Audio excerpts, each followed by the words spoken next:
Police sources are telling 7 Action News in Detroit that a women's basketball coach from Martin Luther King Jr. Senior High School shot 2 men who attacked him as he was walking 2 basketball players to their cars in the school parking lot. Now, this is an example of someone using a gun to defend themselves. Successfully, I guess we could say. In other words, they were able to defend themselves. 1 person is dead. And I'm accused of not ever talking about these stories because they would somehow not fit into the narrative that I'm trying to create. And the story is basically the coach is walking the 2 girls to their cars. 2 men allegedly approached. 1 pulled a gun, grabbed him by his chain necklace. The coach pulled out a gun, shot both of them. 70-year-old individual who is also a reserve police officer, fully cooperating with authorities. So this, people say, why doesn't David Pakman cover these stories?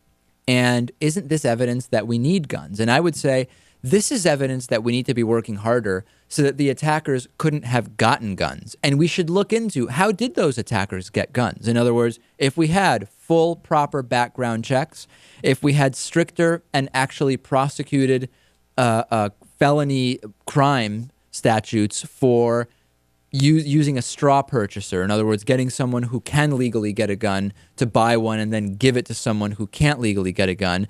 Why is I don't understand why when we have incidents like this, the explanation is, this is why it's so great to have guns. No, these incidents further enforce the idea that we need to prevent these people from getting guns in the first place, which we're not doing and which we can do. Right.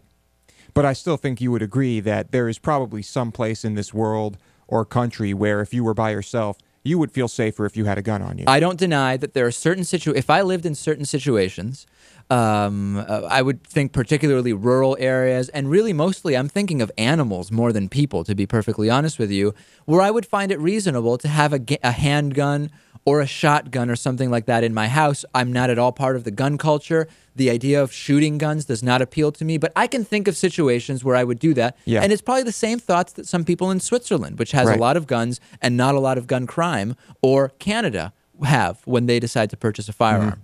The point is, you just need to prevent people who want to commit criminal acts or criminals from getting the guns, plain and simple. That's the bottom line. Yeah. So when we have these stories, I think that it is just more evidence that we need to do more to prevent people from getting these guns. And the idea that, you know, we might as well not pass any laws because people are just going to get guns if they want them. I think there's something else to say there, which is that, you know, if the solution is for more people to have guns, have a gun to compensate for the bad guy with a gun. That's treating the symptom. That's treating like with like. That's not going to do absolutely anything for the dystopic situation where we have 300 million guns and easy access. Exactly. So what you want to do is treat the cause and maybe do something in the short term for the symptom. But treating the symptom and not addressing that cause in the long term is not going to result in less violence. No question. And certainly reducing the number of police officers walking around because of primarily right-wing budget cuts is also not going to help the problem that Republicans claim to want to solve. That does not help either, yeah. Let's take a break. Facebook.com/David Pakman Show. Join us on Facebook. DavidPakman.com/29 is happening for just another 24 hours. Check it out. We'll be back after this, and we will talk about mental health databases.